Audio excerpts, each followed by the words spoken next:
அரசியல் ஆதாயம் தேடிக்கொண்டிருக்கிற அரசியல்வாதிகளுக்கு விரோதமாகவே நான் என் கருத்தை நீட்டுக் கொண்டிருக்கிறேன். அரசியல்ல யார் யார் ஆதாயம், எல்லாரும் எல்லாமே அப்படித்தான். யாரும் சொல்ல முடியாது. யார் அரசியல் ஆதாயமா வரமாட்டாங்க, சும்மா வரமாட்டாங்க. நிறைய சம்பாதிச்சிருப்பாங்க, சொத்தை காப்பாற்றி நிறைய 10,000 5,000 லேண்ட் வச்சிருப்பாங்க, காப்பாற்றி வருவாங்க. நிறைய தொழில் வச்சிருப்பாங்க, காப்பாற்றி வருவாங்க. பெரிய லஞ்சம் வாங்கி பண்ணி சேர்த்துருப்பாங்க, பெரிய ஆஸ்பத்திரி கட்டியிருப்பாங்க, அதை காப்பாற்றி அரசியலுக்கு வருவாங்க. எல்லாமே சுயநலம் சொல்றாரு. அரசியல் ஆதாயம் தேடாம யாரும் வரமாட்டாங்க.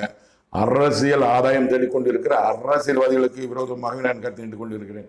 இந்த கட்சி அந்த கட்சி அந்த கட்சி என்று சொல்லலை. அரசியல் எல்லாமே எல்லா கட்சிகளும் அரசியல் விரோதமாகவே என் தேவனா கடவுள்கள் கருத்து நீட்டுக் கொண்டிருக்கிறார்.